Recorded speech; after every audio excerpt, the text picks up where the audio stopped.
All right, let's talk about it. Let's talk about the debate, the ratchet debate. Here I have my assortment of 1/4-inch drive ratchets. Why do I have so many 1/4-inch drive? Because until this point in my career, most everything I've worked on, you've needed smaller tools. That's the way just airplanes are. But when I was in industrial maintenance, this was my #1 ratchet. Do I care if this has 160 teeth? Not really. So the whole teeth war thing, let's get into that today and talk about why it's not really a good way to pick a ratchet. So I made this jig here. I've got a 9/32 bit in here, which 1/4-inch drive anvil fits in really good because it's a 12 point, and it's kind of like pressed fit in there, so there's no slop or anything. So the turns that we get out of this will give us a good idea. And I've got these holes, and I've got a couple of wooden dowels, so we can set up a few scenarios that might mimic the real world life a little bit better, and it's gonna be easier to show on this than inside of an engine bay or whatever it is you may be working on. Now, if you like videos like this, you've probably already seen there's another guy out there who has a very scientific channel where he'll buy a brand new ratchet and he'll put a cheater bar on it and see how many foot-pounds of torque it takes to actually break the ratchet. While that's really cool, I don't think that's how you should buy a ratchet. The strongest 1/4-inch drive ratchet, if you need to put a cheater bar on it and try to break it, you're probably doing your life wrong, because how the ratchets wear is really gonna, make or break the life of the ratchet. The paws inside and the gear, like how long do those last under use? And that's really what's gonna separate something like this snap-on ratchet from a Gearwench. Now, there are 3 things you're gonna consider when buying a ratchet. One is gonna be tooth count. Everyone considers that. It's not as important as you think. The second thing is called back drag. Back drag is super important when it comes to ratchets, and people will talk about the way a ratchet feels to them. It really has a lot to do with how much back drag they like or don't like. Now, the third thing, and probably the most important consideration, is called ratchet slop. This is an unbranded, unnamed ratchet, one of the first tools I ever got. And as you can see, I can move this ratchet back and forth a good bit, and nothing's happening. It's not clicking. That's called slop. So that is the difference. A lot of slop in a ratchet means you could be sitting there moving it back and forth and nothing's happening, and that's very annoying. So if you have a 160 tooth ratchet but it's got 3 degrees of slop, you may as well throw it away. You bought a gimmick and it's really not worth it. So in this first part of the video, I'm going to go over each ratchet that I have and what it is very briefly, and then in the second part of the video, if you want to fast forward, I'll put the timestamps down below. I'm actually going to put these on here and show how each of these kind of shine in their own way. First off, let's talk about bit drivers. Yeah, they're 1/4-inch drive, so I put them in this video. Bit drivers are very important. This is a power torque from O'Reilly's. It's incredibly small. It has a selector switch and it has a thumb wheel. I really like it, but you can hear how loud that is.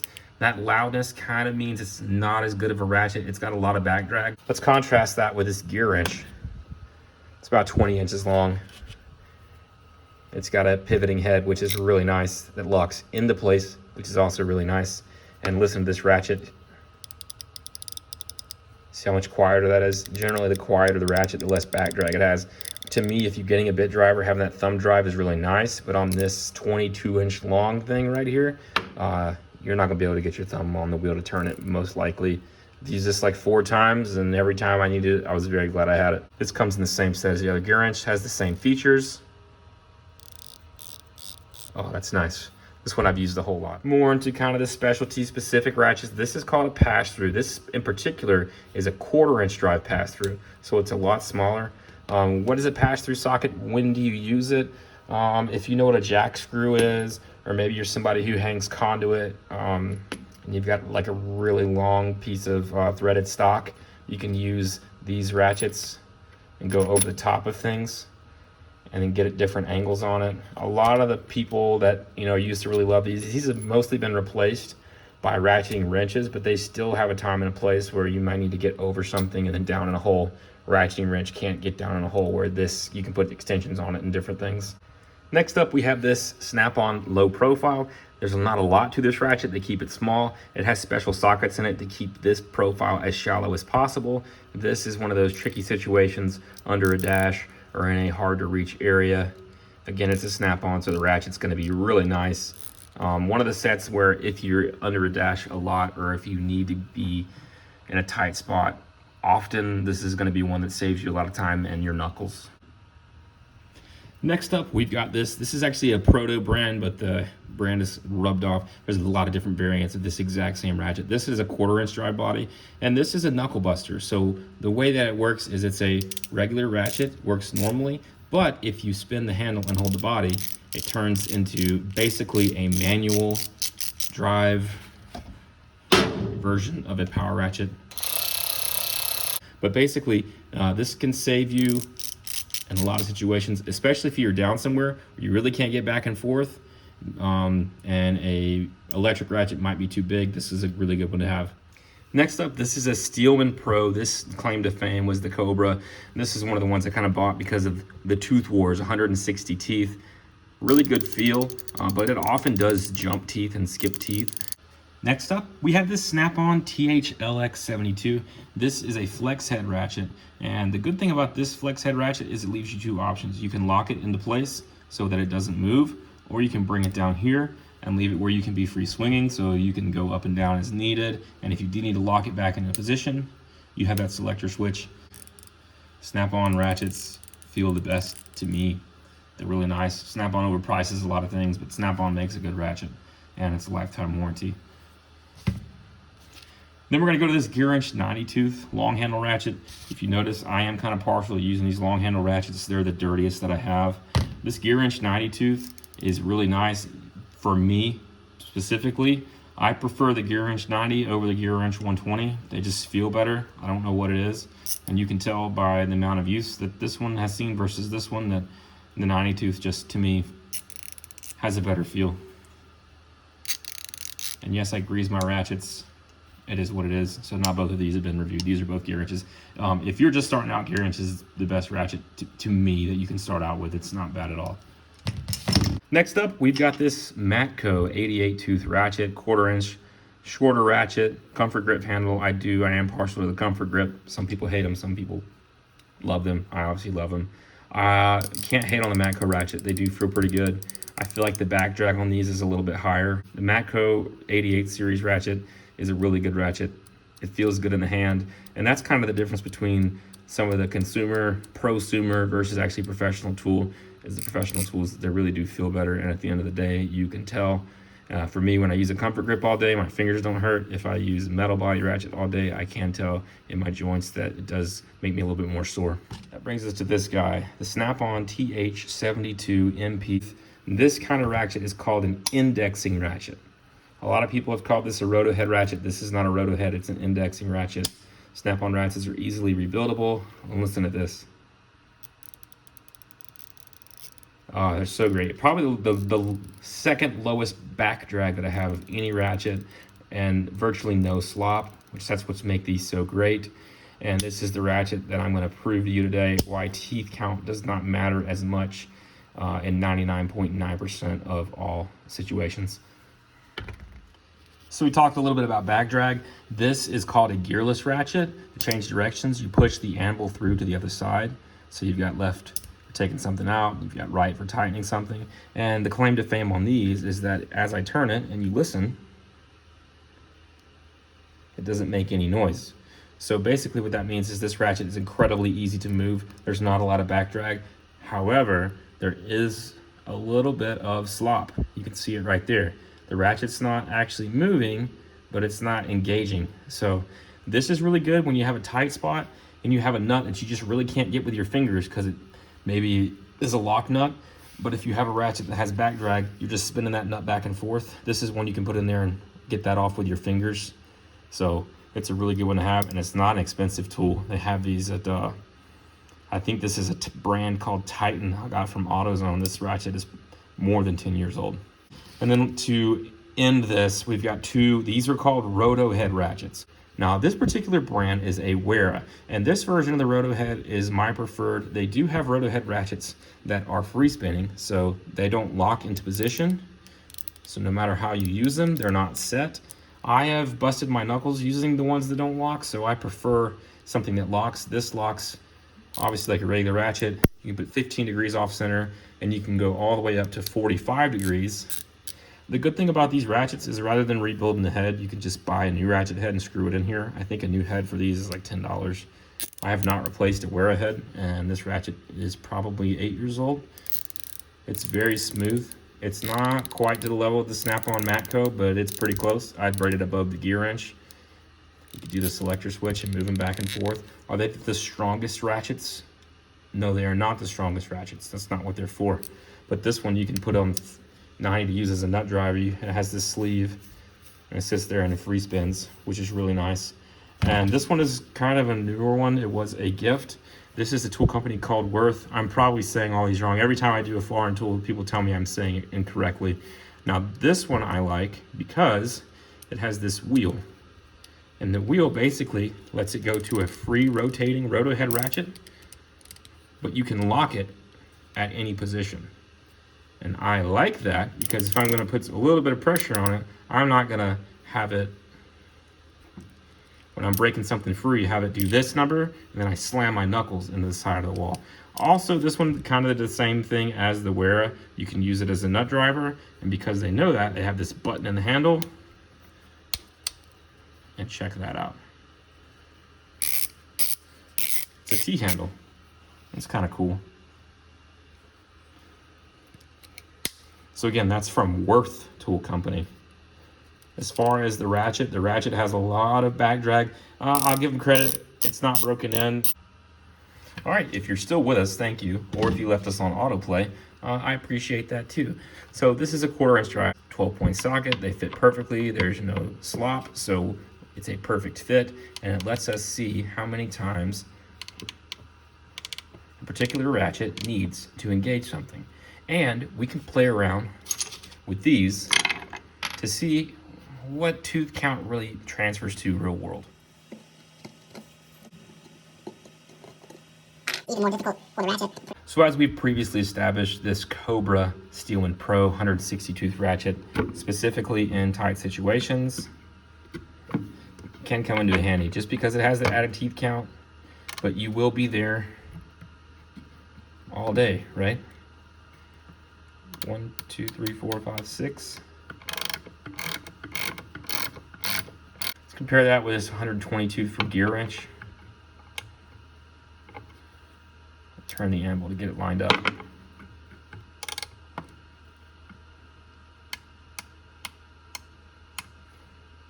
Five clicks. 5 clicks. So yeah, you're getting something out of it. It's not bad. And now we'll go to the 90 tooth.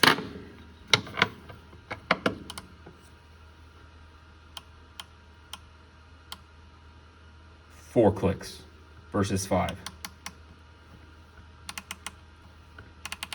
But do you see what I'm talking about? Like in the long run, how much does 4 clicks versus 5 clicks save you? How much time is that? It doesn't really translate to that much time. Now granted, if I go get a 32 tooth ratchet and put it in here, you'll be able to tell the difference. Or if I get a really cheap ratchet that has a lot of slop, you'll also be able to tell the difference. Let's check out this Wera. It's got a huge fat handle on it, so it's not going to perform as well in this test. It may not even work. This is a good example of why people have tons of different kind of ratchets. There we go, I'm on it. Nothing. Won't work. Let's get the Matco on here. 3 clicks.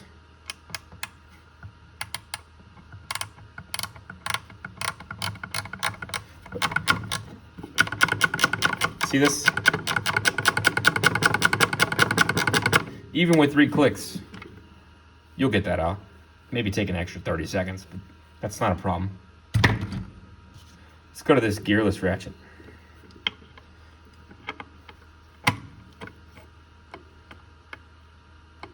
So this is a situation where you think I bought a gearless ratchet, it's great, but from here to here is all slop. It's not doing any work. So I've moved it barely. That's really all the turn I'm getting out of it. If you watch the anvil, it's barely moving. And what about this guy? Right? Can we get in here on a straight on? We can. Oh, by the way, that's another advantage on this ratchet. you can actually, if you put it in, instead of having to take your ratchet out and turn, because you have a 6-point socket and the 6 points aren't lined up with the bolt, you can put this over it and you can literally sit there and turn it until you're in the right spot and see it falls into place.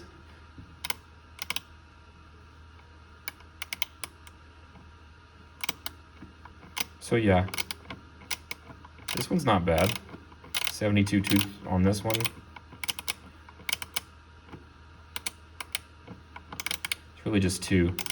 It sounds like it's more teeth because of this drive mechanism, but it's only 2 teeth engaging. However, I can sit there and do this, and you could see how that could come out a lot faster. It's 3-to-1 turn ratio on this handle to this ratchet head. So yeah, most of the time you're gonna want that, but maybe you're space limited. This is the good one to have. Let me know, you guys. Put down in the comments, what's your favorite ratchet?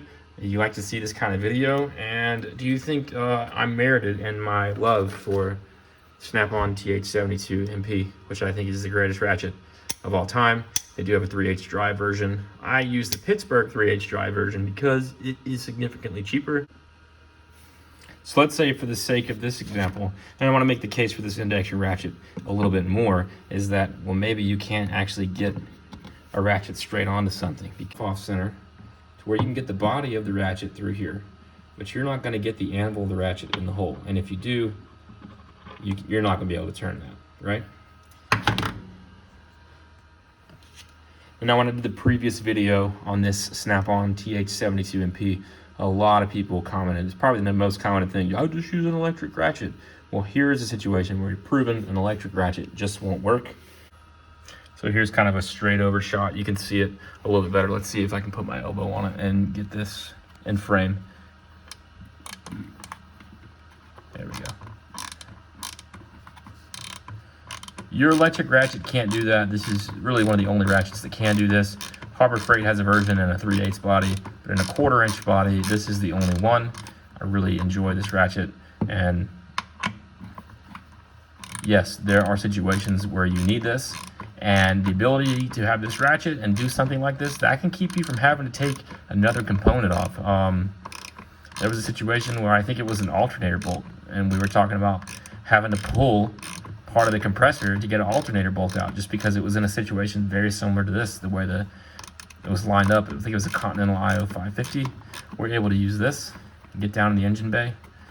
It was a pain to line up, just like this is a pain to line up. But hey,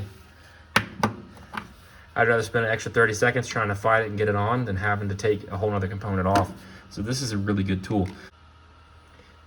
You ever wondered why a Roto head ratchet exists? In a situation like this, you really don't have enough room, if I have a socket on here, to actually get down and get in there. Let's pretend this wooden bar stays. I'm gonna screw it. So that's where these Roto head ratchets really shine.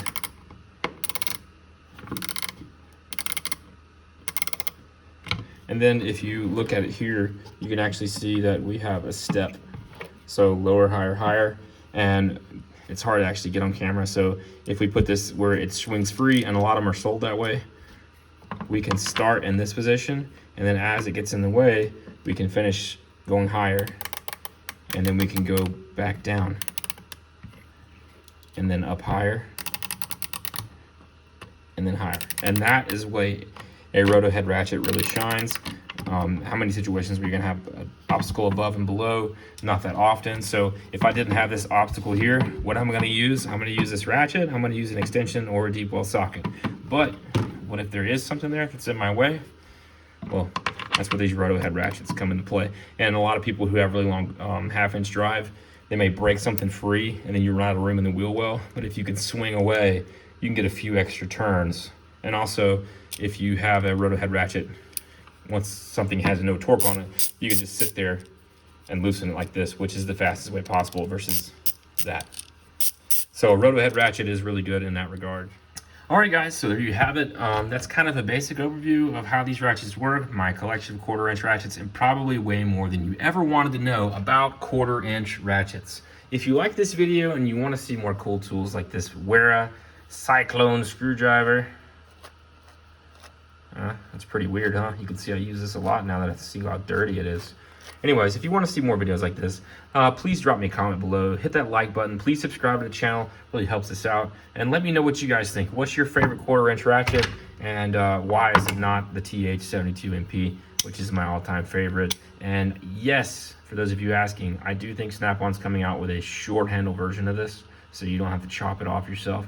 And that's all I've got. That's all I've got for today. Like and comment. Thanks for sticking around to the end of the video. Look down below. Pretty soon we're gonna have like a merch for the channel scrolling on the bottom of the banner. So if you really are just a huge fan of the channel, you know, click there in a couple days. That'll be showing up.